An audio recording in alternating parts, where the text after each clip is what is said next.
Reuters. Rafael Nadal has probably been feeling that way about returning to Roland Garros every year since 2005. This is where all the worries of his past are shorn away, where all his discomforts disappear. No matter how many tough losses he may suffer or how many injuries he may accumulate during the rest of the year, Nadal finds his inner peace in Paris. Never mind that the way he plays once he takes the court at the French Open is anything but peaceful.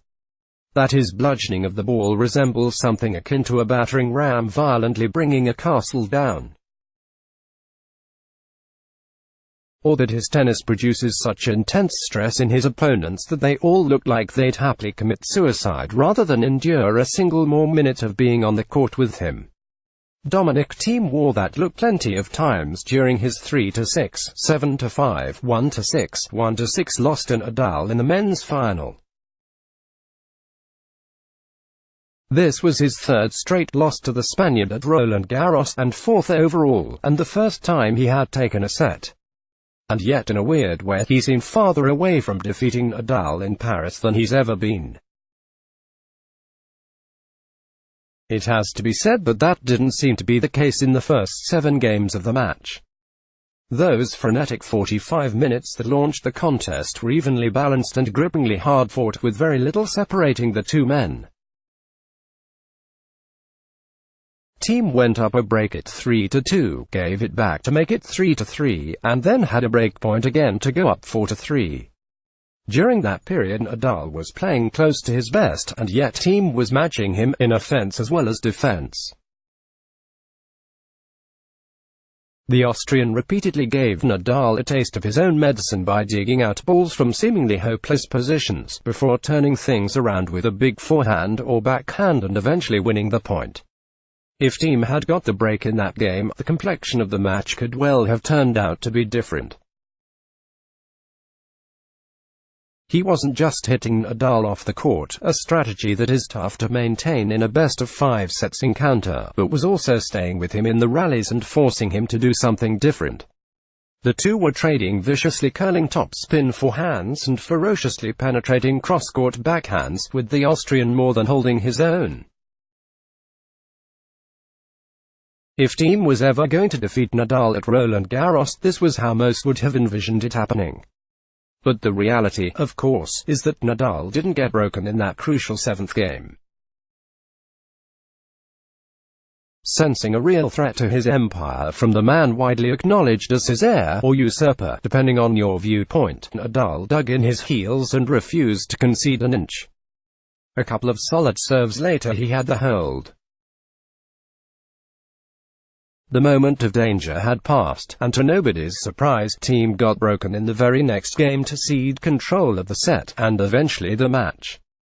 Thiem did continue asking questions after losing the first set, but that only seemed to be delaying the inevitable. In the second he kept holding serve by pulling the trigger early in the rallies. Trying to go toe-to-toe with Nadal hadn't worked in the first set, so Thiem went to the next best option of trying to take the racket out of the Spaniard's hands. While that helped him in his service games, it did the exact opposite in his return games. He won a grand total of 1 point on Nadal's serve until 5-6, as he kept misfiring on his go-for-broke returns. Not many would have anticipated that Nadal would blink first in that grass-court-like set, and yet somehow he did.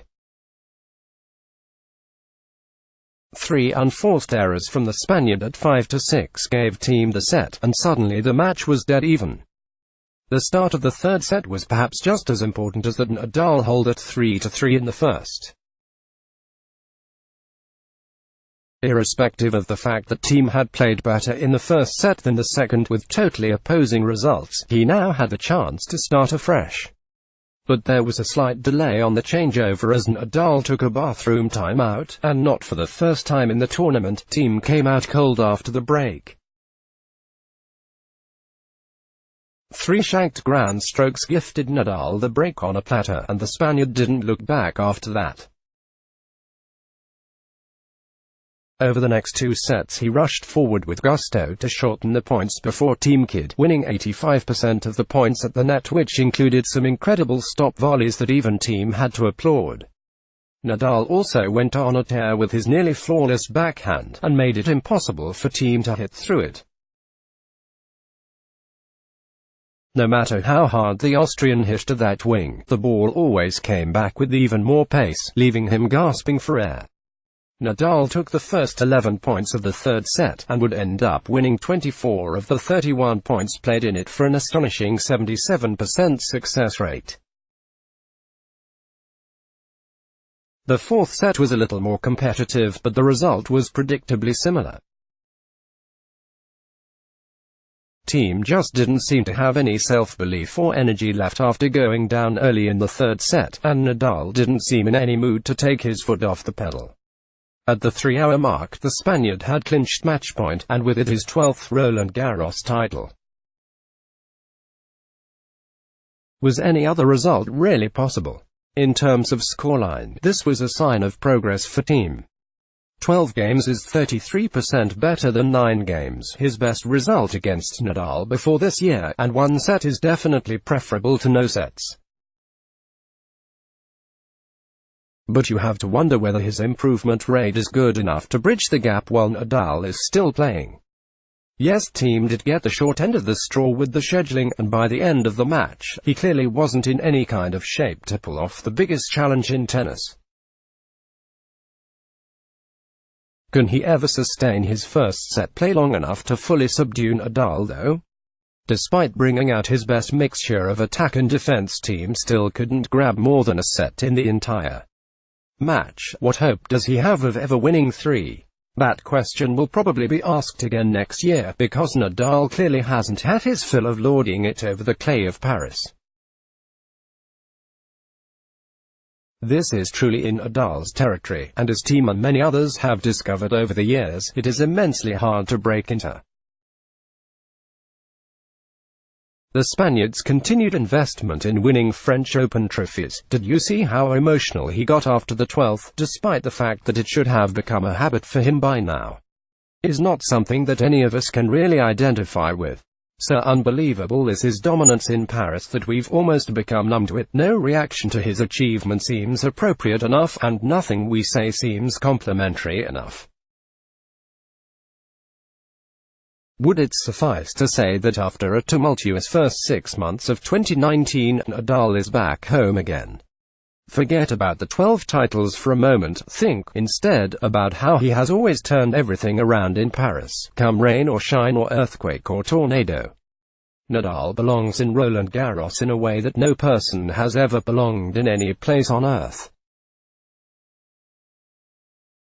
The next time he suffers early losses in Monte Carlo, Barcelona or Madrid, we would be wise to remember that.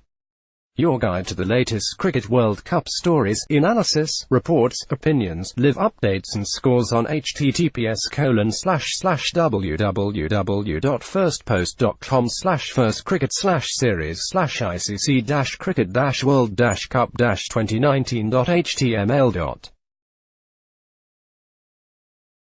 Follow us on Twitter and Instagram, or like our Facebook page for updates throughout the ongoing event in England and Wales. Updated date June 10, 2019, 9 hours 16 minutes and 23 seconds IST. Let's block ads. Why?